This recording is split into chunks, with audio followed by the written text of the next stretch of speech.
Вы смотрите Народное славянское радио. Наш сайт slavradio.org. Здравствуйте, уважаемые слушатели и зрители. Вы на канале Народного славянского радио. Сегодня у нас в гостях Виктор Викторович Максименков, исследователь, искатель. Здравия тебе, Виктор. Здравия, Алексей, здравия, слушатели. И сегодня тема нашей беседы – это три брата, легенды основания Руси, Скифии и Вавилона. Будет очень интересно, и не буду затягивать вступление, поэтому, Виктор, приступай к своему докладу. Благодарю, Алексей. Действительно, мы провели много эфиров, были на Ближнем Востоке, смотрели хеттов, смотрели древних греков, древних итальянцев, и везде находили славяно-русские народы, то есть обычные славянские, арийские, русские народы. Но нам в современном мире предлагают легенду про трех братьев, которой всего-то 1000 лет. Я же в этом эфире предлагаю объединить найденные материалы и показать, что легенде про трех братьев на самом деле 5300 лет, и эти три брата основывали послепотопную империю, после Ноева потопа, Вавилонскую. Они основали Скифию, они основали Русь. И были это все славяно-арийские народы. В определенном периоде они назывались славяно-русские. И эта легенда про трех братьев, которая всего-то 1000 лет, на самом деле придумана недавно немцами. А до этого, я же говорю, до фактически 18 века люди помнили древнейшую свою историю. Ну, давайте мы и вспомним. Потому что народ, не знающий своего прошлого, не имеет будущего. Об этом говорил Ломоносов. То же самое можно перефразировать Толстого, который говорил, что сила зла держится на невежестве народа. И оно это знает, поэтому всегда будет бороться против просвещения. Поэтому давайте сами будем интересоваться, просвещаться.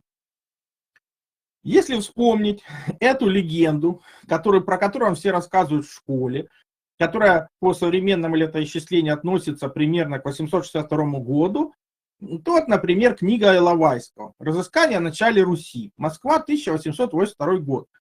Ну, что же он там пишет? Он пишет, что, обращает внимание, что когда кого-то посылали к варягам, это были варяги Руси. То есть непонятно кто, это были русские люди, только варяги.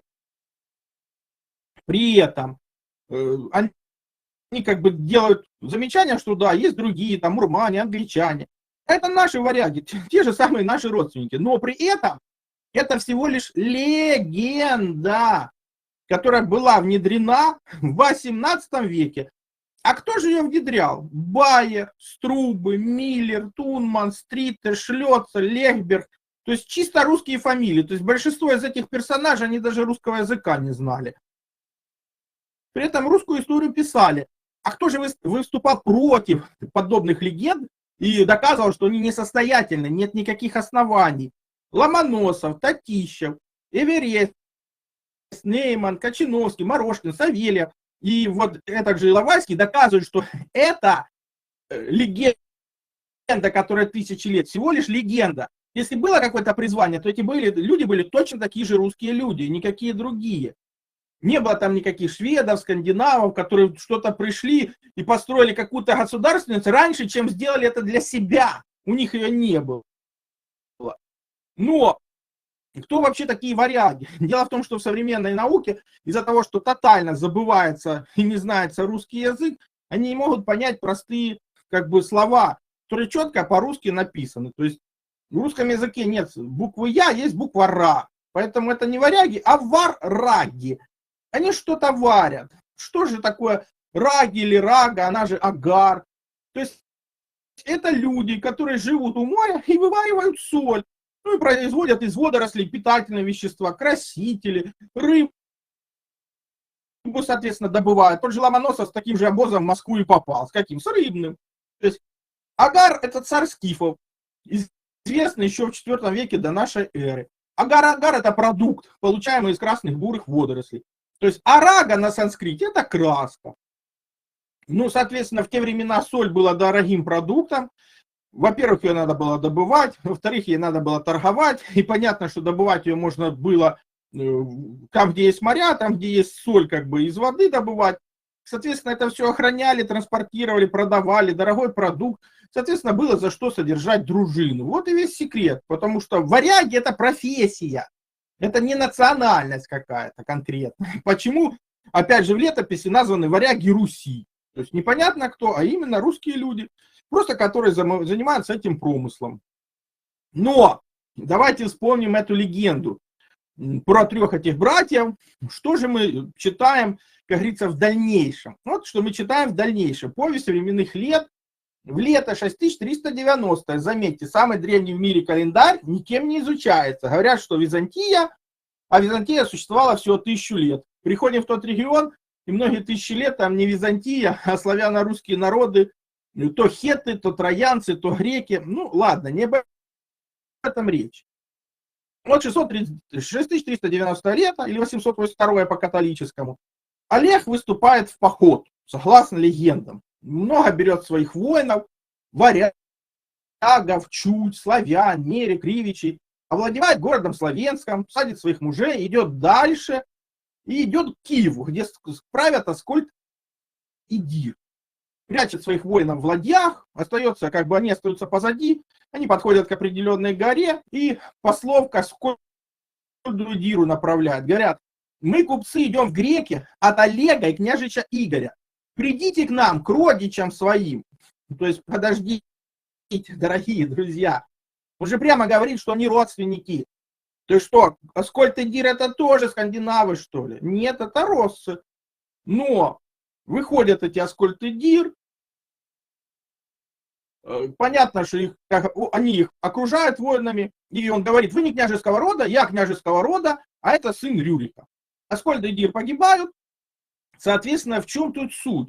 Суть в том, что нам говорят про каких-то непонятных скандинавов, а мы видим родственные связи. Да, одни не согласны, что эти имеют право на княжение или не имеют. Это другой же разговор. Но легенда про 3 братьев показывает нам один и тот же народ.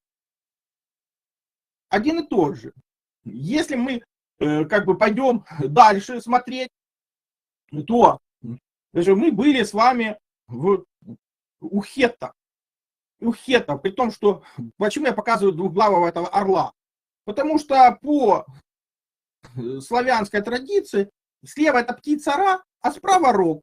То есть, если вы хотите посмотреть на Рюрика, вот он, посмотрите. То есть, это герб правящей семьи.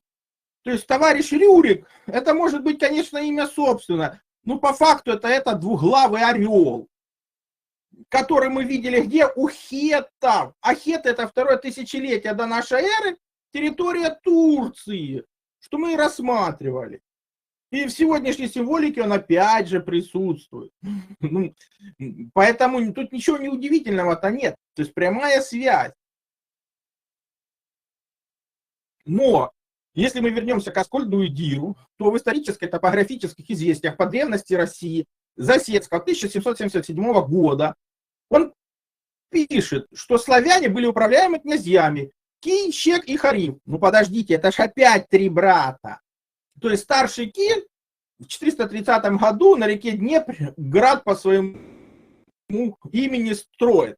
Но это вообще полный беспредел. Подождите, вам же рассказывали, что славяне там на какой-то елке всю жизнь сидели. А здесь они строят города. Причем каждый брат построил по городу. И сестре их Либедь построили этот город. Притом, если почитать древние книги и исторические документы, то этот же князь Киев, град Киев строит на Дунае. И там, где на Ладоге, тоже строит град Киев.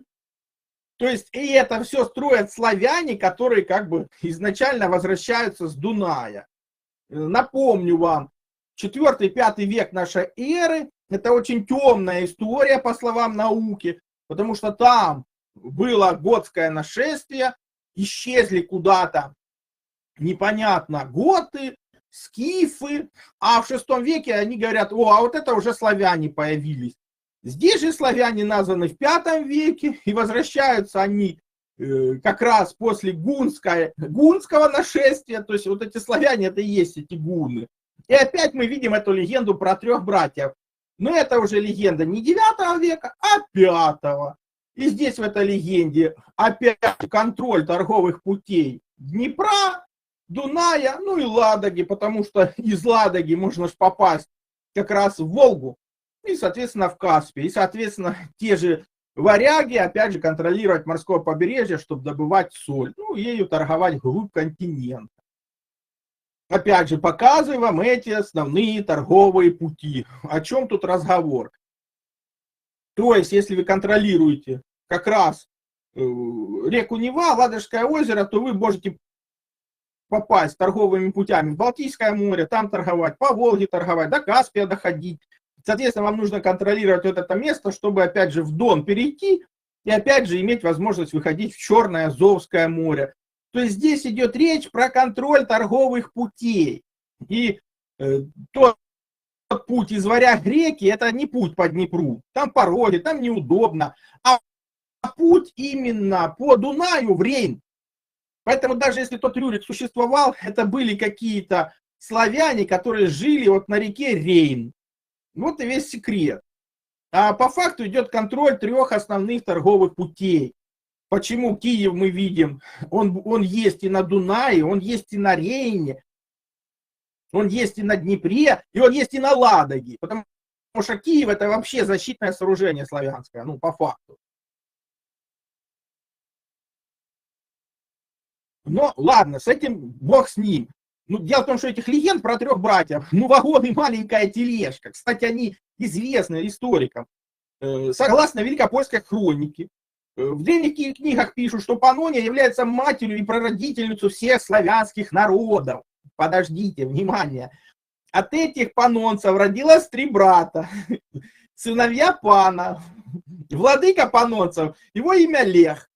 2-й рус, а 3-й чех. Эти 3 умножились, вроде владели 3 королевствами. Лихитов, русских и чехов, также называемых богенцами. Я вам показываю карту, где это, вот оно где, рядом с Италией. И когда мы ходили в эту Италию, и там находили наших предков, которые там как бы жили и строили изначально Рим, они же переселенцы из Трои, они же знаменитые неизвестные этруски, они же неизвестные Венеды, то ничего удивительного, что мы находим их потомков рядом с этим Римом, с Италией, потому что воюя с этим Римом, они вынуждены были отступать, то есть уходить.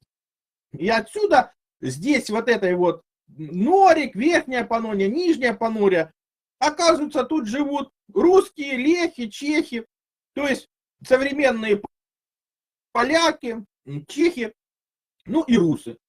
Русская летопись, повесть временных лет, начала 12 века. И средневековые литовские легенды о Полимоне связывают происхождение своих народов с регионом Норик, к западу от Панонии, где жили иллирийские венеты. Кстати, они же строители Венеции. Но, опять же, мы здесь видим, что от имени Афета, так называемые норики, которые есть славяне. Ну, подождите, дорогие друзья, это ж не 9 век, не 6 век, а какой это век? Оказывается, есть исторические сведения, что речь идет про 3 век нашей эры.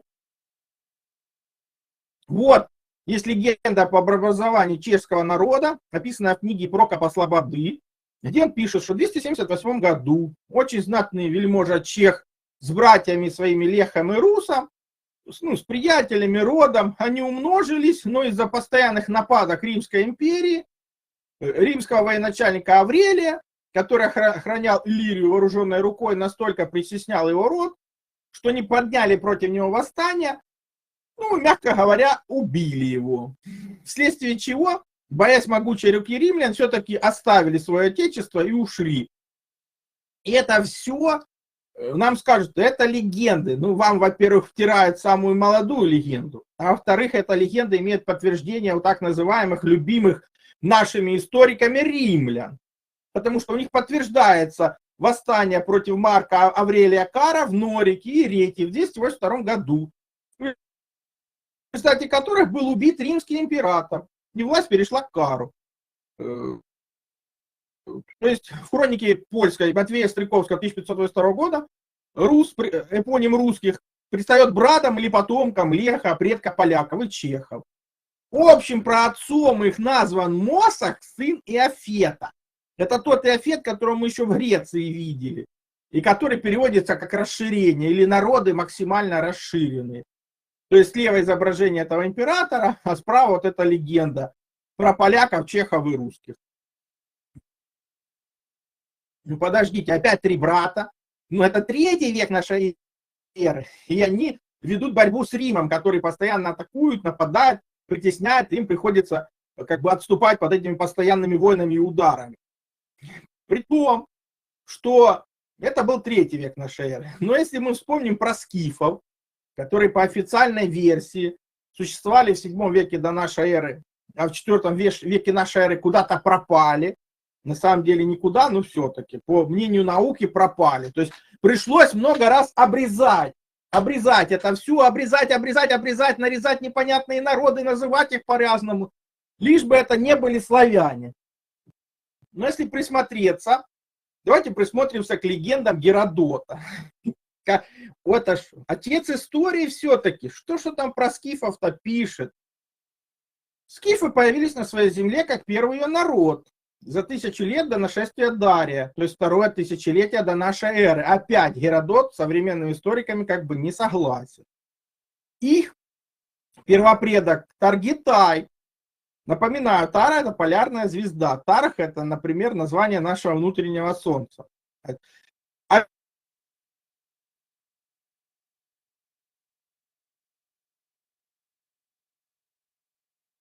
Опять же, Таргитай считался сыном Земса и нимфы дочери Борисфес, легенда про зарождение скифов как первого народа во 2-м тысячелетии до нашей эры в низовьях Днепра. Есть другая легенда, она примерно та же самая, опять же, зарождение скифов, низовья Днепра, но то там уже первым царем выступает Геракл и дева Ехидна. От Ехидны, как мы видели в предыдущих видео, вообще вся мифология мировая идет.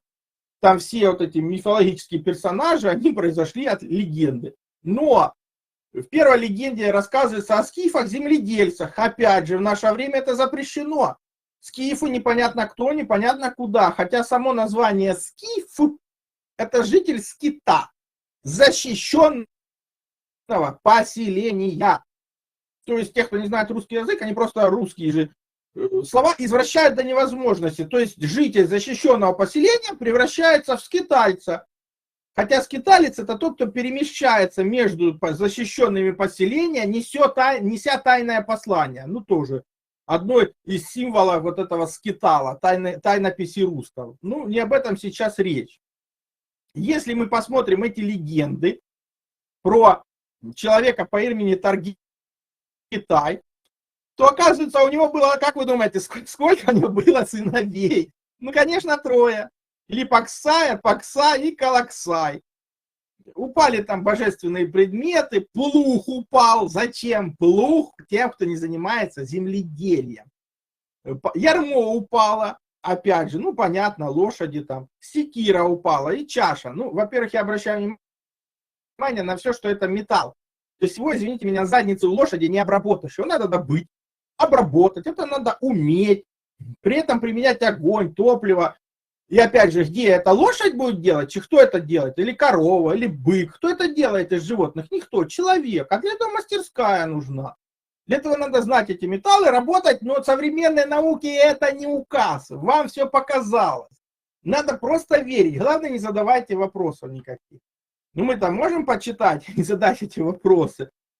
То есть у нас еще одна легенда, опять эти 3 брата, все это связано с низовьем Днепра, и если присмотреться, то внизу, в Крыму, существует скифская столица, Неаполь, но опять 25. Мало того, что скифы, они же кочевники, зачем им столица? Так предыдущая столица как раз была на Днепре, это подтверждают археологи.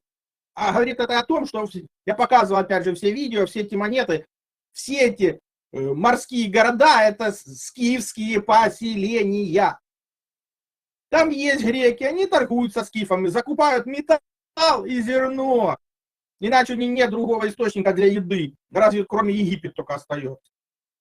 Но наука нам что говорит? О, ребята, вы не верьте своим глазам. Ну, живут там скифы, кочевники в своем поселении Неаполь. Ну и пускай живут, вам показалось. Ну, это, ну да, их столица. Да, жили раньше вот тут, в низовьях Днепра. Но Неаполь это по-старому. Дословно по-новому. Это как переводится? Новый город. И поэтому Неаполь, итальянский, в V веке до нашей эры основан теми же славянами. И Новгород Великий, который сегодня основан теми же славянами. И вот этот Новгород Крымский, это те же славяне основали, которые зарубежные авторы в скифы записали. Потому что они жители защищенных поселений, а не полей каких-то непонятных. Опять же, вторая легенда про Геракла. События происходят примерно 3200 лет тому назад. Там он приходит, как бы соединяется с этой девой Ехидной, которая, внимание, живет в священной роще. И, кстати, кого он там производит? Цари Аргоса и македонские цари. Между прочим, их потомки потом еще Москву будут основателями. Ну, ладно, не об этом сейчас речь. Речь идет про второе разветвление этой легенды. И понятно, что Геракл как бы соединяется с этой девой Ехидной. Но вопрос не в том. Вопрос в том, что как выглядела эта Ехидна. Смотрите, это змеи-дева. То есть это скифские как бы изображения своей прародительницы. Район, опять же, низовья Днепра. Этот перед нами золотой конский налобник с изображением змеиногой богини Апи. 4 век до нашей эры. Ну, вы же помните, скифы в 4 веке нашей эры точно пропали. Это ж наука вам сказала. Ну, мы верим, но пошли нюансы. Перед вами слева Змеевы луны. Это змеевик Новгорода 13 века. И на ней написано Дна. Ну, это сокращение от Ехидны. Да, она же Диана, она же Дана, богиня воды у славян. Да, живой пресной воды. Ну, или притока Днепра, если вам больше это нравится. То есть справа это православие, а слева христианство. То есть православие это божественные миры, праве и славе нашего мира, как я показывал в строении нашего мира в других эфирах. Отсюда корень слав, славяне. Но это амулет, опять же, Неаполя-Новгорода 13 века. Так куда же пропали скифы в 4 веке, когда перед нами Змеедева, их прародительница? Оказывается, подобные обереги, которые ладанки называются, кстати, богиня Лада, она же мать нашего дождь-бога Тарха Перуновича, то есть нашей земли. Это женская энергия как раз нашей галактики. То оказывается, до 17 века эти обереги были распространены. Перед вами Черниговский оберег и еще один оберег, то есть они золотые обереги, то есть их носили как раз не простые люди, там непонятно кто, а как раз те люди, у которых была власть, деньги. То есть слева Черниговская так называемая гривна, а справа Смоленская гривна. И это где-то 12 век. Так подождите, ну так получается, никуда скифы не пропадали. Они четко помнят свою праматерь Змеедеву Ехидны. Для тех, кто в танке, это образное понятие, это змеи, это циклы. Для тех, кто не понимает, о чем речь. Не понимает, потому что это образные понятия, а образование в вашем мире уничтожено. Вас образом никто не учит. А раньше в письменности были как бы логические понятия и образные. Отсюда и слово образование. Поэтому у вас не образование, а обучение. Обучение теориям, которые не имеют подтверждения. А вот из-за того, что сейчас произошла архивная революция, можно самим полезть в интернет и посмотреть, а что же было на самом деле. А на самом деле, как бы скифы никуда не исчезают, они живут в таком же Новгороде, они свою змеи-матерь как бы почитают, и подобные обереги окончательно церкви запрещают в 17 веке. Хотя многие их носили до 20 века, а просто на официальном уровне они отсутствовали. Напоминаю, Ехидна, она она как раз прародительница, ну, полуженщина, полузмея, но это женские циклы лунные, опять же, для тех, кто в танке, повторяю.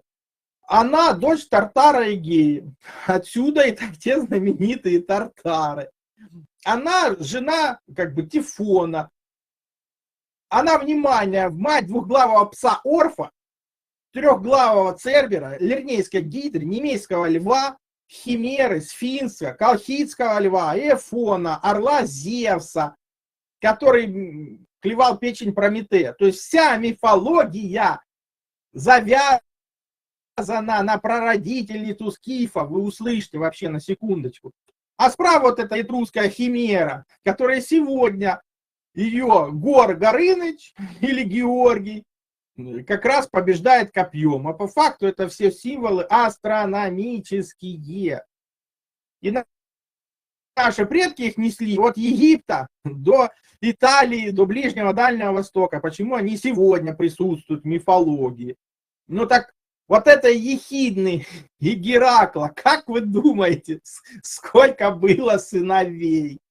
Ну, я думаю, многие уже догадались, что их было 3. То есть одного назвали Агафирсом, второго Гелоном, а младшего Скифом. Ну, соответственно, Скиф остался на месте, потому что он самый там устойчивый. А эти 2 брата пошли со своими родами заселять дальше другие земли. Опять 3 брата. Ну, извините, это легенде уже тысячи и тысячи лет. И как мы видим, никуда скифы не пропали. Это для исторической науки они нужно было, чтобы они пропали куда-то. На их место пришли какие-то гунны. Опять же, главнокомандующий унией. Гунны не какой-то не народ. Это славянское понятие, когда идет объединение племен для противостояния чему-то нашествию, например. В тот момент это были готы, они же гетты. Они же их тогда вождь Германарих. От них германцы как раз происходят. Ну, это уже другая история. Нам важно, что опять мы видим опять эти 3 брата, опять все эти как бы испытания определенные, но легенде 1000 лет. То есть она противоречит официальной позиции. Она действовала много лет, и отменена была она только в 18 веке. Все это забыто и запрещено. Но благодаря архивной революции теперь мы можем эти книги почитать. Книги, источники. Еще более мощная летопись. Это как раз подробная летопись от начала России до Полтавской баталии. Напечатана в Питере 1798 год. Опять же, читаем. В лето от сотворения мира 3085. Прежде Рождества Христова за 2415 лет. Славян и Рус со своими родами отошел от Эксит Понта, отошел от своих братьев и пошел искать место, где жить. Они дошли до некого великого озера, которое нарекли в честь своей сестры Ильмень, и как бы там поселились. Что ж это за озеро-то было? А оказывается, что они там основали от создания мира до потопа лет 2242, от потопа до разделения языка 530, от разделения языка до начала Великого Славенска, который ныне Великий Новгород, 327 лет.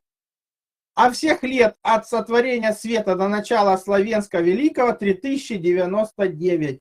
Сейчас у нас идет по самому древнему славянскому календарю 7534 лето. Вот можете отнять.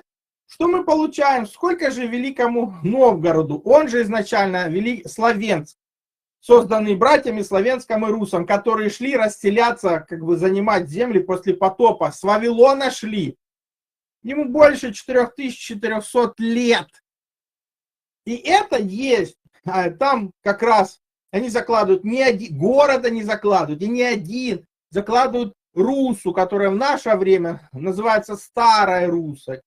То есть, опять же, в лето сотворения мира 3113, от потопа 871, прежде Рождества Христова за 2387 лет, и великий князь Рус по воле старшего брата отходит от града Славенска на 50 стадий соленому морю, создает тут град, нарекает его по своему имени. Рус. Подождите. Ну так это славяне и русы. Ну так здесь речь идет про события, которые 4400 лет. И, кстати, в наше время археологи подтверждают существование этих городов. Да, на них как раз и стоят уже новые города, примерно с такими же названиями, тоже основанные славянами и русами. То есть сейчас это Старая Руса, а там Великий Новгород, ну, новый восстановленный город. Ну, об этом здесь речь, да, об этом. И здесь рассказывают как раз, здесь есть данные, что скифы и скандинавы это в принципе один и тот же народ, но в какой-то момент как бы он разделился. Опять же, они все правнуки Афета. Афет и Афет это расширение.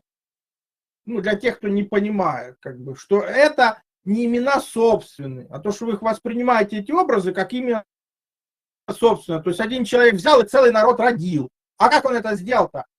То есть это невозможно априори. То есть это какая-то общая характеристика какого-то народа. Если посмотреть, когда происходил потоп Ноя, по современным научным данным, тем, что в летописях, ну, примерно 5300 лет тому назад. Примерно. И опять же, все вот эта историческая правда до пришествия в историю наших немцев, которые впихивали свои как бы фантазии, насчитывала историю в 5300 лет. И начиналась с Вавилона после Великого Всемирного потопа. Как бы мы это уже видели, находясь в том же Хетском царстве, когда приходим к хетам, а их спрашивают, какой у вас главный бог? Они говорят, это солнце, Эстан. Опять же, или Истанус по-хетски, потому что, ну, тот же самый Иисус. Почему он Хорс? Это ход солнца, ну, сокращение такое. Потому что есть 4 времени года. Отсюда он есть Хорс как бы летний, зимний, весенний, осенний. А Тархун у хетов, хетский бог грозы. Он же является богом грозы, за погодные явления отвечает. Он же управляет небом и горами. Он же решает, будет урожай или нет. Он стоит во главе хетского пантеона. Да понятно, что во главе, потому что это вся наша земля. Вся наша земля и вся погода. И на иконах, кстати, как раз он и изображен, потому что по древнерусским здесь написано он наш. То есть отец он наш. Отец русского народа, даже бог Тарх Перунович. Это мы разбирали в полном строении земли, потому что это описание строения земли. У него кто сестра Тара или полярная звезда, на которую прекрасно ориентироваться. И с нее как раз идет этот поток Ра, первозданного света, который в химии эфиром называется, а в физике потоком нейтрино. Ну, это уже другая история. Давайте вернемся к товарищу Апету, он же Япет и Афет. Если мы посмотрим, кто у него там 4-й сын, так это Иван. Это тот Иван, которого можно называть Яван, Юнан, Йон. И они же греки-ионийцы от него произошли. То есть он, этот Иван, прародитель греков. Во все время прожужжали греки, так прародитель там Иван. То есть Иофет это библейский персонаж, один из 3 сыновей Ноя, спавшийся во время всемирного потопа, следовательно, один из родоначальников человечества. Средневековье и ранней современной европейской традиции он считался прародителем белых народов. Внимание, белых. Непонятно кого, а белых народов. И 4-й его сын Иван, прародитель греков, тех же ионийцев. Потому что мы когда были в Греции, мы спрашивали, от кого же греки-то произошли? И оказывается, от Ивана.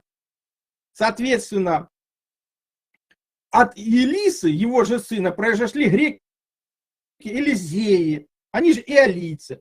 От Фариса корикийцы, от Китима киты, то есть киприоты. То есть все вот это славяно-русские народы, разные, на тот момент времени. И понятно, что сейчас там как бы по-другому. Но изначально было вот так. Причем самое смешное в этом всем, что есть и честные немцы. То есть «Скифы. Народ после нового потопа. Предки россиян» — это книга, которую, внимание, создал в 1744 году немец Дрюмель Иоганн.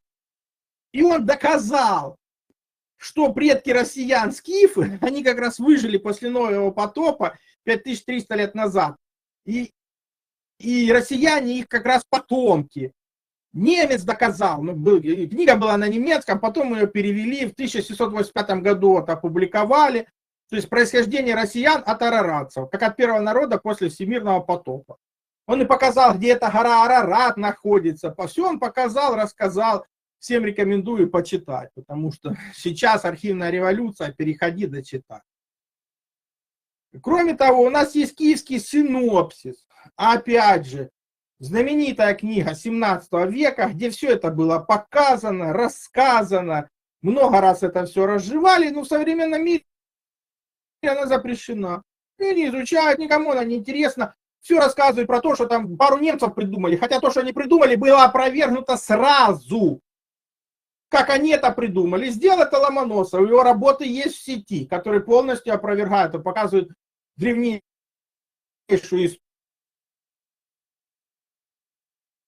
историю тех же самых троянцев, тех же самых итальянцев, хетов и всех от Вавилона начинают. И здесь как раз в этом киевском синопсисе описывается как раз, что у Ноя было 3 сына. Теперь вы знаете, что это не просто люди, это наименование как бы народов. А по факту, если почитать, то там оказывается вот эти 3 группы народов, а всего выжило 72 народа. И это тоже не просто так. Так вот, землю разделили на 3 части. Азия, Африка, Европа. Симу Азия, это персы современные, ассиряне. Ну, соответственно, Хаму Египет, а Европа Афету. Афет есть прародитель всех народов Европы, то есть белых, и он трактуется как расширение. То есть это не имя собственное. Соответственно, давайте почитаем про тех же савроматов. Вот о савроматах сообщает Диодор Сицилийский, 1 век до нашей эры. Скифскими царями в результате преднеазиатских походов были переселены многие племена, а самых важных выселений было 2. Одно из Ассирии в землю между Пафлагонием и Понтом, это вот синяя стрелочка. Другое из Мидии, остававшийся в реке Танаис. Эти переселенцы называются савроматами. Ну так подождите, мы ж только читали, что это тоже как бы выжившие скифы. То есть Ассирия это Ассирия, с Иртыша пришедшая изначально. И мы видим, что сюда переселяются савроматы, а переселяются они скифскими царями. И так называемые эти савроматы, когда мы их читали, то это никто иные, как скифы, которые соединились вместе с амазонками. И все эти амазонки, они же изначальные жительницы Крита, которым там 5000 лет критской цивилизации. Это все славяно-арийские народы. И те же амазонки, кстати, это искажение от Амазония, Московия сегодня это называется. То есть это есть на древних картах. И что мы здесь видим? Мы здесь видим родственные народы. Да, разные ветви, но не родственные народы. И много раз уже читали мы это об ученом лингвисте Авраам Яковлевиче Гаркаве, который более 150 лет назад сказал, что, ребята, славянский язык в древности в еврейской письменности называется ханаанский язык, как и сами ханаанцы. Вот и весь секрет. Это все жители Ближнего Востока, Египта, Вавилона, Ассирии изначально это выжившие славяно-русские народы, ну, славяно-арийские народы. То есть это белые люди, которые помогли другим строить как бы цивилизацию. То же самое, опять же, напоминаем подтверждение, что в Египте все то же самое. Вот перед вами бог солнца гор, он же Горыныч, с головой сокола, он же Рорик или Рюрик, поражает рептилию, ничего не напоминает. А дальше идет бог Сет, который в образе крокодила им поражается. Но это же бог Сет, он борется с мировым змеем, защищая солнце Ра. А в середине как раз вот этот двухглавый орел, Раро, или Рюрик, или Сокол, потому что соколиная голова вам известна, а левая голова Сета неизвестна. Сет это тот же самый свет, только свет, исходящий от звезд ночью. Вот почему там эта буква В потерялась. Потому что буква В это аналема, это движение Солнца в течение одного как бы лета, за один сезон. То есть, когда вы у себя увидите где-то мужчину на коне, поражающую рептилию, или двухголового как бы орла, то вы должны понимать, что вся эта мифология, это белых народов изначально. И она говорит про устройство Вселенной, как она функционирует и днем, и ночью. Это мы читали в отдельной лекции про символы эти. Ну, а важно нам, потому что империя славяно-российская раньше была всемирной. Вот почему еще пришлось ее резать. Опять этот учебник для дворянства тоже 18 века. И вот давайте, вы там со своим образованием ответьте правильно на этот учебник. Вы же каждое столетие знаете все больше и больше. Ответьте, кто были первые жители Америки? Вот задает учебник этот вопрос. Ответ простой. Финикиане и хананеи. Ну, мы только что видели, что хананеи это славяне. А почему так было? Потому что они жили на Ближнем Востоке, на них как бы начали давить местные племена, размножившиеся, и заставили их выселяться с Ближнего Востока сначала в Африку, двигаться как раз к Атлантике, а оттуда уже попали они в Америку. За ними приплыли товарищи финикианцы. Ну, как бы там было не все так просто, потому что с северной части как бы Америки подошли скифы, другая ветвь славяно-арийских народов. И все, что здесь создали товарищи финикиане, они их просто оттуда выбросили, чтобы они там больше никакого беспредела не творили. То есть это 621 вопрос.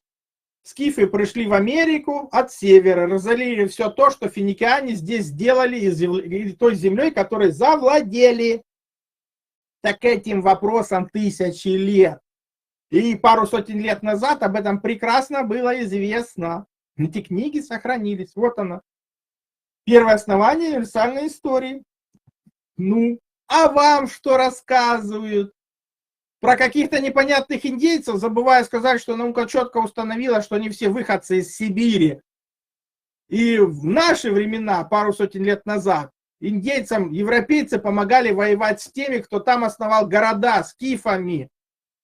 Именно после того, как они после новой глобальной катастрофы, индейцы помогли, уничтожили скифов при помощи пришельцев из Европы, потом уничтожили и индейцев. Что на самом деле очень просто оказывается. Ну, это мы отвлеклись. Здесь же мы как бы продолжаем читать киевский синопсис. Мы смотрим, откуда же славяне-то произошли. Это племя Яфетово. То есть расширением, то есть тех, кто получил максимальное расширение и своей силой и храбростью прославился, ну, по их мнению. То есть славяне или славные, которые как бы славны своими делами, по мнению этого источника. Опять же, это племя Яфетово, от их славы произошло имя славянское, то есть оно в памяти народа как бы и закрепилось. То есть древние князья такие имена своим сыновьям и давали. То есть Славена, Руса, то есть от славы. По факту это все-таки ну, изначально божественный мир славы нашей земли. Потому что это наши как бы боги над нами, а в центре земли мир праве. Или мир вечный Ири, вечное лето. Это мы смотрели в других как бы видео. Можете перейти на канале Народное славянское радио посмотреть. О народе русском или российском. Русские или иначе российские народы суть славяне. Они суть единого естества Яфета, того же языка. И так как славяне от славных дел себе как бы имя это получили. По времени они россиянами стали, и во многих странах племя свое прозвались россиянами, потом россы, либо как бы, так как они происходят в том числе и сказания от города Русы, который рядом с Новгородом лежит. О чудо, еще одна как бы летопись говорит о Новгороде, тот, который был основан 4400 лет назад на озере Ильмень, и городка Русы, в наше время Старая Русы. Россы имя от древних времен себе получили. и на широкие части света размножились над морями Черным, Евскидским, над Танаисом, Доной, Волгом, Дунаем, Днестром, Днепром. То есть огромная сфера расширения и контроль торговых путей. И это прекрасно было известно в 17 веке. И археология это подтверждает. Но россы, они же, как бы, у них был князь Рос, Мосах и прочее. Кстати, Мосах это переводится как стреляющий из лука, то есть хорошо стреляющий из лука, то есть скиф. Отсюда же единый народ славянский, он же славяно-росский или славяно-русский называется. Ну, то есть это один и тот же народ. Если же посмотреть на сарматов или сармации, то эта страна в той же Европе, они тоже потомки Афета, и они едины со скифами, или тартарами, или Московией, или Русью. То есть сарматы это те же самые скифы, те же самые татары, тартары, и они те же самые Московия и Русь, в том числе там и поляки, прусы, ну и Литва в том числе. То есть здесь рассказывается про разные народы, хотя они фактически родственные. Кроме того, вы скажете, ну это местные там источники, что-то понапридумывали. Есть какие-нибудь зарубежные еще? Пожалуйста. Здесь перед нами 18 век, Берлинская академия наук, Симон Пелотье. История кельтов, особенно о галлах и германцах, начиная с легендарных времен до взятия галлами Рима. Кельты, оказывается, прежде назывались скифами. То есть, и жили они по Дунаю, распространились на север, обитали над Евскидским понтом, Дунаем, Адриатикой. Они разделялись на гиперборейцев, савроматов, рейсматов, тех, что за Каспийским морем, насаков и массагедов. То есть это огромное распространение родственных народов, которые нам постоянно нарезают, говорят, ой, они никак не связаны, давайте нарежем, давайте обрезаем, этих отрежем. Это одни и те же народы. Савроматы или сарматы сегодня известны под тем же именем, которое служит для общего обозначения всех народов, говорящим на славянском языке. Московиты, поляки, чехи, венеды, некоторые другие. То есть гиперборейцы это кельты, обосновавшиеся вокруг Альп и Дуная. То есть мы тут вспоминаем легендарную Гиперборею и видим, что так называемые непонятные народы на огромной территории распространенные, суть одни и те же родственники. И отсюда их и прозвание Афет, то есть максимально расширившийся. Отсюда же и Юрий Долгорукий, то есть охвативший максимальную территорию, расселившийся на максимальной территории, а не то, что у него там руки были длинные. Ну вот прочитаем про Мосаха, прародителя славяно-русского. Мосах, шестой сын Афета, внук Ноя. Он как раз в переводе с ближневосточных языков растягивающий, вытягивающий лук, то есть стреляющий хорошо из лука. Он как раз и обозначает расширение великих и множества народов московских, славяно-российских, польских, волынских, чешских, болгарских, сербских, ну и так далее и тому подобное, использующий славянский язык.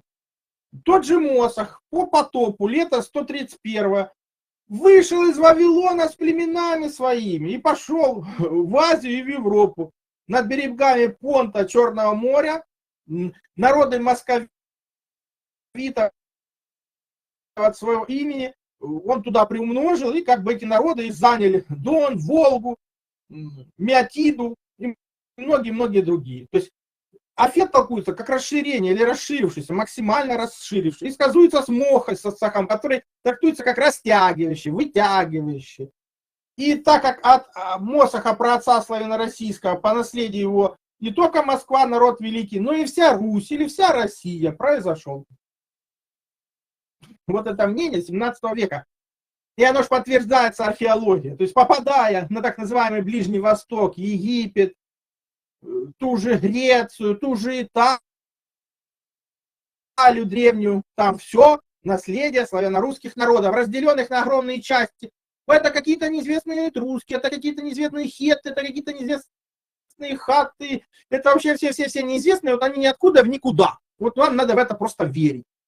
А когда поднимаешь археологию, письменные источники, то тут все четко. Мы можем почитать еще один независимый источник. Христианский писатель Павла Орозий, 5 век нашей эры. Вот что он пишет.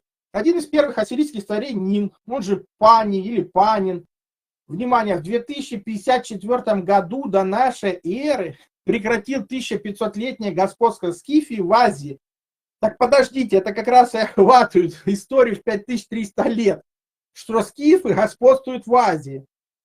И вот что он пишет. За 1300 лет до основания Рима царь ассирийский Нин поднялся с юга от Красного моря на крайнем севере, опустошил и покорил Скифский Понтус, Черное море, и научил варваров скифов, да то ли не воинственных и безвредных, не умевших проявлять свою жестокость, познать свои силы и пить уже не молоко животных, а кровь человеческую. Наконец научил побеждать поражениями, изматывать врагов. Опять же, для тех, кого обрезали образование. Пить кровь человеческую имеется в виду побеждать врагов, а не что-то там пить. То есть эти варвары-скифы, они варвары для современных стерилизованных отсутствием образования существ, которые произошли от обезьян. На самом деле они заложили все цивилизации, и не войной, а культурой. А потом появились те, кто культуру переделал на войну и пошел войной против тех, кто эту культуру им дал. Тем, кто благодаря этой культуре спустились с пальм и стали похожи на людей. Но потом они решили, что лучше все взять войной. И скифы, которые ни с кем не воевали, вынуждены были взять в руки оружие и побеждать таких товарищей. Чем они их побеждали? Заманивали вглубь своей территории, истощали и в итоге побеждали войско любой величины. Ну, то же самое, в принципе, происходило и при нашествии Наполеона, и во Второй мировой войне, когда, заманивая вглубь территории, враг был вынужден растягивать снабжение, это снабжение постоянно терялось, надо было тратить людей на контроль этой территории, в итоге огромное войско таяло на глазах, а потом оно было все-таки побеждено окончательно. Потому что тут же пишется, что все, кто приходил на скифскую землю, оттуда уже не возвращались. Ну, в принципе,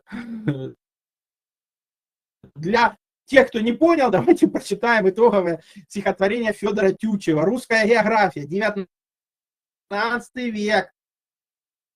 Москва и град Петров, и Константиновград. Вот царство русского заветные столицы.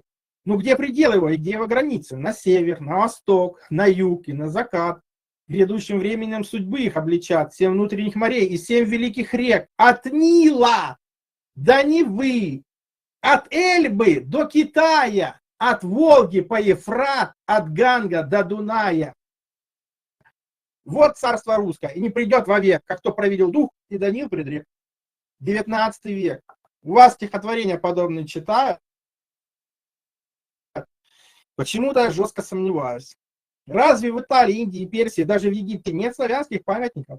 Разве древние книги Зороастра, разве развалины Вавилона, памятники Дария, остатки Парсаграда, Персеполиса, покрытой клинописью, не содержат надписей понятных славянам?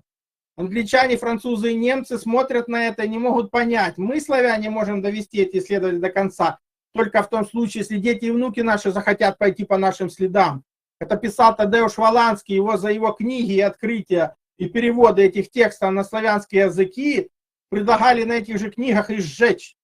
И они чудом дошли до нашего времени и показывают широкий ореол распространения славяно-русских народов, их многотысячелетнюю историю. Потому что у всех так называемых культур, которые ниоткуда-то взялись, была пракультура. И она была как раз славяно-русская. Ну, можно назвать ее славяно-арийской, если вам так больше нравится. Но смысл от этого не поменяется. Вы скажете, а почему что-то все происходит? Все открыто, все в наличии. Где же эта великая наука? Мы спросим у Льва Николаевича Толстого. Страна, забывшая свою культуру, историю, традиции национальных героев, обречена на вымирание. То есть вы все свои усилия направили на одно, на самоуничтожение. Вот и вся причина. Как это изменить? А самому стать лучше. Самому стать лучше, самому заняться самообразованием, понять, кто ты, где были твои великие предки, что они творили, и что твое счастье только в своих руках. А если ты не знаешь, что ты и где ты, ну, ты будешь просто удобрением для других народов. И ничего это не изменится. А мы как раз говорим для тех, кто сохранил человечность и может измениться в наше время. Ну, помните, повторение мать учения, новая информация сразу не усваивается. Смотрите видео сколько раз, сколько нужно. Делитесь этим видео в социальных сетях. Пишите свои комментарии, ставьте лайки. Это поможет распространению информации. Как бы подключатся новые исследователи. Ну, вместе установим окончательную истину. В принципе, я свой доклад завершил. Благодарю, Виктор. Очень интересно. И я думаю, что вот у нас один вопрос есть, даже не один, а от слушателей и зрителей. Поэтому я думаю, что мы сейчас прослушаем небольшую отбивочку и перейдем к вопросам, репликам наших слушателей и зрителей. Переходим. Вы смотрите Народное славянское радио. Нас можно найти в Дзен, Бусти, ВК, YouTube, платформа, Телеграм, Одноклассниках и Рутюбе. Наш сайт slavradio.org. Продолжаем разговор на Народном славянском радио. Тема нашего эфира, напомню, «Три брата. Легенды основания Руси, Скифии и Вавилона». Мы все еще будем рады услышать ваши реплики и вопросы, поэтому есть время их написать в наших чатах. И мы приступаем ко второй части. И первый вопрос задает Реда. А кто такие даки из Румынии?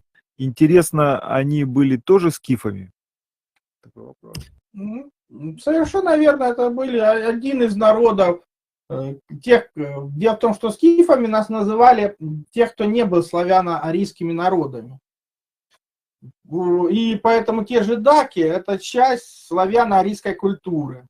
Для понимания, сначала идет культура русская, у нее два частных случая есть – славянская и арийская. То есть арийцы, они же арейцы, это жители изначально Марса, отсюда Арей или Арис – это Марс. А славяне – это жители нашей земли, потому что у нас есть божественный мир Славии. И когда вот из этого божественного мира Славии в явный мир проявляется янская и инская энергия, получается славянин. То есть высокоэнергетическая сущность, пришедшая в явный мир для того, чтобы его улучшить, дать возможность тем, кто идет как бы с животного мира, подняться по пути духовного развития, следовать своим примерам. Так вот, вот эти товарищи даки, это сегодня часть славяно-арийских народов. Они имели свою письменность, эта письменность расшифрована. Там, а румыны – это потомки ромеев, то есть римлян. Вот и весь секрет, почему они эту историю не особо любят. Эти надписи были расшифрованы нашим ученым, так они его даже на конгресс не пустили. Потому что понятно, что там история как бы неправильная, не румынская, скажем так. Весь этот регион, я повторяю, это контроль над торговым путем. И все вот эти походы, войны, они шли именно контроль торговых основных путей. Поэтому, например, в той же Германии мы имеем 700 славянских топонимов. Как раз и вот эта река Рейн и все, что с ней связано. Зачем? Контроль торгового пути. И там огромное количество этих защитных сооружений, которые называются Киевами, которые как бы созданы из бревен и земли. Поэтому та же Дакия – это просто один частный случай славяно-арийских народов. А по факту, ведь мы смотрим про древний славянский календарь, которому 7500 лет, но это ведь первое приближение. Он почему запрещен? Потому что следующее приближение – это катастрофа Атлантиды и второй луны Фаты. И про это мы тоже рассказывали, показывали на Народном славянском радио, как и куда там упала Фата, как это есть в легендах, почему мир изменился. Но опять же, обратите внимание, что были глобальные катастрофы, они были и повторятся. А то вы спросите, откуда же, почему там великие сильные народы исчезали. Потому что есть как бы войны больших, скажем так, масштабов, есть глобальные катастрофы, вот тех же астероидов, комет. Вы слышали про Атлас, который летает непонятно как. И оружие есть разное, в том числе и в галактическом масштабе. И в следующих видео я как раз предлагаю посмотреть, откуда мы все попали на эту землю. Потому что мы здесь все народы, которые находятся на земле, пришельцы. Поэтому тема следующего эфира: мы все пришельцы. Будем рассматривать легенды народов, откуда они все пришли. И поэтому, если читать вот эти легенды про Ноя, Айноя я показывал, это как отец он наш, то есть прародитель наш, дай бог, Тарх Перунович. И там как бы у них тоже 3 сына, да. Так мы вот увидим, откуда все пришли сюда люди на землю, потому что изначально на земле никто не зародился. Изначально мы все пришли, и у каждого народа есть своя легенда. И я же говорю, даже в этих легендах про Вавилон, там если прочитать, то там четко написано, что там не 3 человека выжило, а выжило 72 народа. И это тоже не просто так, потому что славяно-русы это 4 изначальных народа, и у нас есть 16 чертогов. 16 на 4, это как раз мы получим число, сколько как бы народов размножилось по нашей системе чертогов. Это получается 64, там 68 народов вместе с первоначальными, отсюда как бы пришельцы из других цивилизаций. То есть почему это именно число 72? Потому что это тоже как бы половина цикла славянского времени. То есть когда вам говорят про каких-то 2-3 человек, вы должны понимать, что это образные понятия. Это либо руководитель какого-то народа, либо глава. Но это точно не один человек. Или какое-то понятие. Поэтому все дакийцы те имели письменность, она расшифрована, и там все древние славяно-арийские как бы данные, это не предки румынам. Так что такой ответ. Хорошо, идем дальше. Василий задает вопрос, почему младший брат чаще всего становится избранным и получает власть? Вот это к 3 братьям вопрос. Дело в том, что, опять же, основываясь на культуре, первый брат, который родился, он несет мощь генофонда рода. И поэтому он получает основное наследие рода для того, чтобы сохранить его и приумножить. А получается, остальные братья должны как бы идти дальше. Потому что если все вокруг как бы старшего брата, остальным братьям что? Нужно искать свою долю, развиваться, идти дальше. Понимаете, в чем дело? Поэтому почему, скажу, младший? Потому что он самый последний, уже все, как говорится, все, что могли, поделили, ему ничего не остается. Ему надо как раз расширяться. То есть количество людей увеличивается.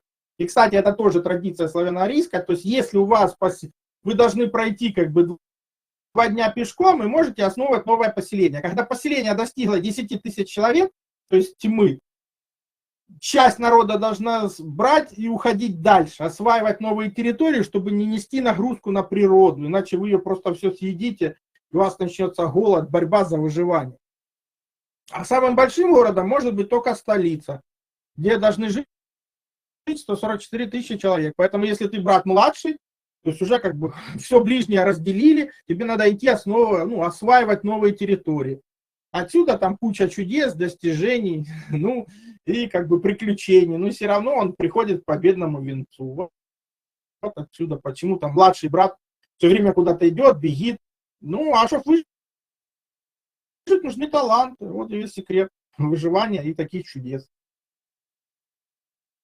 Хорошо, Елена пишет, есть ли в этих легендах идея установления порядка в мире и как она выражается? Она выражается в народной культуре. Между прочим, да, это как бы все ищут национальную идею, которая давным-давно выражена славянами. То есть нация это наша ци, то есть наша энергия родовая. И она очень простая. Живите по совести в гармонии с природой. Почитайте богов и предков своих. И все. И живите по совести в гармонии с природой. Все четко и ясно. Потому что славяно-арийские народы прекрасно знали, что Создатель общается с нами языком природы. Поэтому эту природу нужно что? Сохранять и приумножать. А человек часть этой природы. Когда человек как бы делать что-то на уничтожение себя и природы вокруг, он идет против Создателя, превращается в нелюдя, в нежитя, беса. То, чем большинство сегодняшнее и является. Отсюда огромное количество проблем. Идя против Создателя, вы разрушаете себя, весь мир. А весь мир на это в итоге может и среагировать глобальной катастрофой. убрать тех, кто уже не способен развиваться. Зачем же демоны да бесы на поверхности Земли? Вот и весь секрет. Хорошо, идем дальше. Игорь, какова роль небесного или божественного начала в каждой из 3 традиций или легенд? Так она изначальная. Там, между прочим, очень хитро все рассказано. Ведь то, что рассказано в древних легендах, сегодня подтверждает наша наука. Знаете, как выдвигает, как появилась жизнь по мнению науки? Теория, они говорят, мы не знаем. Ну вот одна теория вам, современная.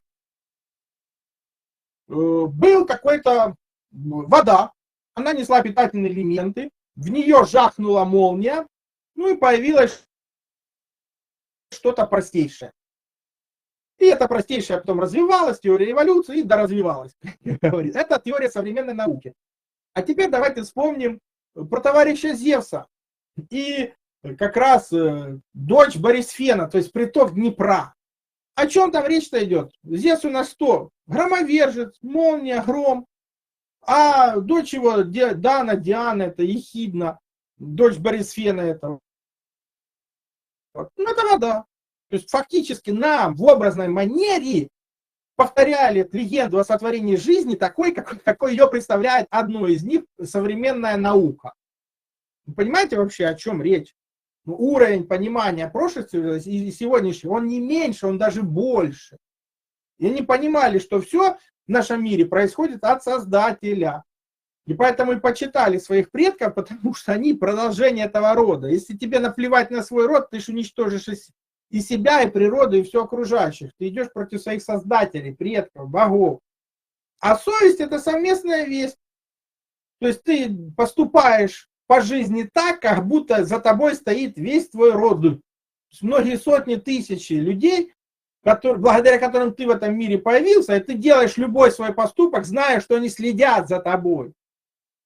И, соответственно, ты делаешь, и они же и тебе помогают, когда ты идешь по совести, живешь, когда ты не нарушаешь законы мироздания, их изучаешь. Поэтому божественное начало есть во всех легендах, мифах, историях. А факт он одинаковый, потому что надо понимать, что мы часть Создателя. И не понимая, кто мы, где мы уничтожаем и Создателя, и самих себя, как часть этой природы.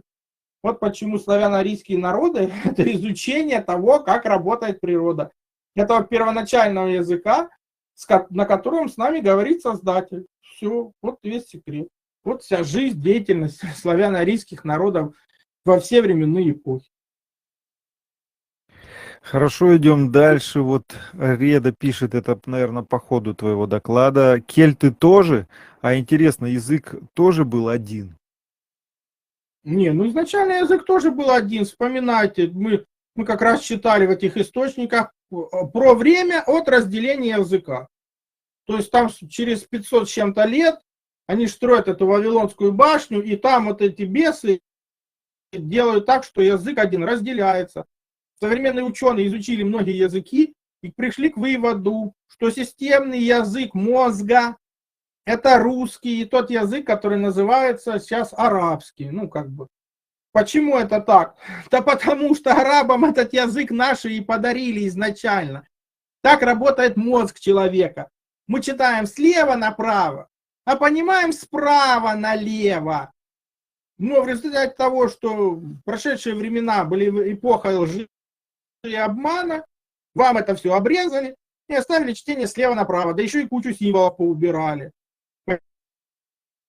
Поэтому убрали образование, убрали логику, зато добавили разрешенные или запрещенные наркотики, средства массовой диетизации и 90% пустой информации при школьном образовании. Когда в школу приводят 98% гениев, например, в американскую, да, а как ее завершают, только 2% гениев. А потом эта система пришла в том числе и в другие страны СНГ.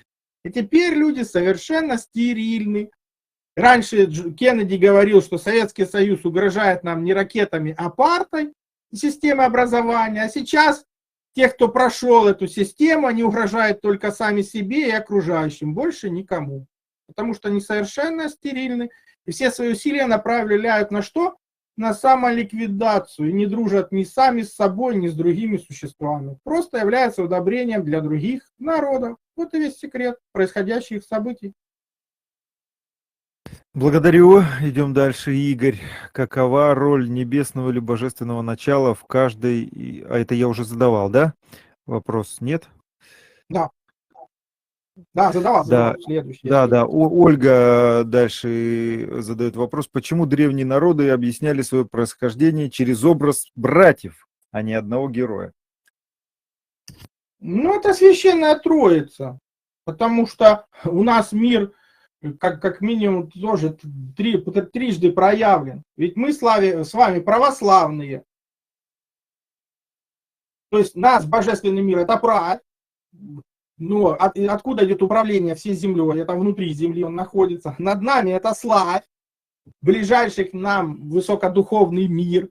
А мы живем в Яве. Опять, что мы имеем? Три единства. Опять Великая Троица. И то же самое система. У славян же был единый бог, это бог рода. Ну, по факту, это взаимодействие мужской и женской энергии, которая дает систему общую. Ну, сколько там компонентов? 3, опять троица. Опять же, вы знаете, что если у нас есть синий, красный, зеленый цвета, то мы будем видеть цвета. Опять троица. То есть это триединое начало во многих аспектах жизни, в том числе ну и в жизни народов, человека. Что сначала 1, потом 3. Ну это так, по минимуму, по факту. Здесь, конечно, теряется как бы женское начало, оно там в либеде напомнено. Но по факту там есть и 3, как говорится, богатыря, ну и 3 девицы под окном. То есть там мы как бы смотрим сейчас основания государств, ну там есть и женская энергия. Потому что по факту если человек выполняет свои базовые задачи жизненные и является хотя бы жителем, то есть живет по потребностями тела, то у него продолжение рода это 2 мальчика, 2 девочки. Если уже там 3 мальчика, 3 девочки, уже как бы закладывается возможность того, что кого-то потеряет, кто-то там погибнет, или кто-то будет как раз распространяться дальше, расширяться. Поэтому тут все завязано на природные процессы в том числе. Ну, такой ответ. Идем дальше. Вот Владимир, мне кажется, в продолжении твоего ответа задает вопрос. Возможно, в этих легендах можно увидеть раннюю форму философии, попытку объяснить устройство общества и мира? Все так и есть, да. Как раз это попытка донести до нас из глубины веков вот это 3 единства. Как в мужском начале, как в женском, так во всех остальных проявлениях. Потому что, вот повторяю, вопрос-то в образах, понимаете, это ж образы. Вот это змеи-дева. Ну, змеи это природные существа, это же не про рептилии мы имеем в виду, которые там из Андромеды прибыли, которые как бы основа сатанизма в современном мире. Имеется в виду циклы. Для женщин в первую очередь это какие циклы? Месячные циклы. Поэтому как бы есть начало цикла, есть его завершение. Отсюда там 2 змеи у нее вместо ног. Ну это ж образ.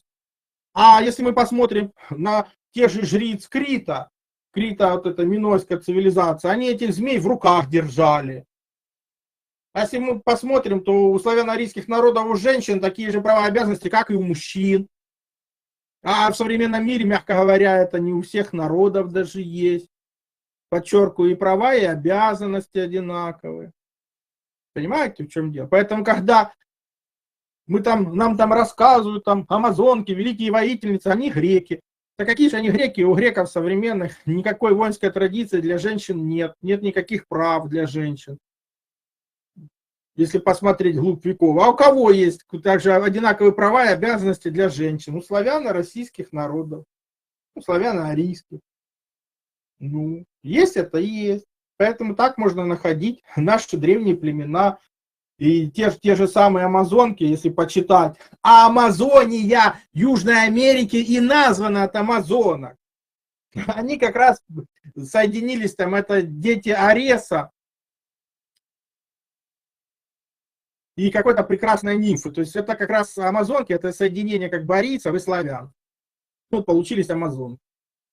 ну, они как раз несут эти тоже образы. Поэтому там все это есть. Просто для этого же надо образование, для этого надо самообразование, да еще и от разрешенных наркотиков отказаться, от курения, алкоголя, от сахара. Отказаться от всего, что нарушает нормальную работу мозга. И тогда заняться самообразованием, и все станет на свои места, и сможете добиваться максимума в любой сфере деятельности. А пока человек не дружит с собственной головой, он же не способен ни на что, кроме самоутилизации. Вот и все. Хорошо, идем дальше. Олег, какую роль играет огонь, солнце в каждой легенде? Ну, все эти цивилизации как бы почитают солнце, они почитают природу. Понимаете? То есть, потому что есть огонь, который горит у нас на земле. Он есть? Есть. Огонь солнца, что мы видим, есть? Есть. Вот этот товарищ Сет, это свет ночных звезд. Он есть? Есть. Какой еще свет? Первозданный свет есть, из которого выходит материя. И она дает это излучение. Почему славян первый бог это Рамха, то есть принцип построения во Вселенной. Современная наука говорит, вы знаете, да, в нашем мире есть каких-то 3 начала. Есть материя, это 4% того, что мы видим, а есть темная энергия, темная материя. Ну так это и есть славянский Рамха. Описание всех этих процессов.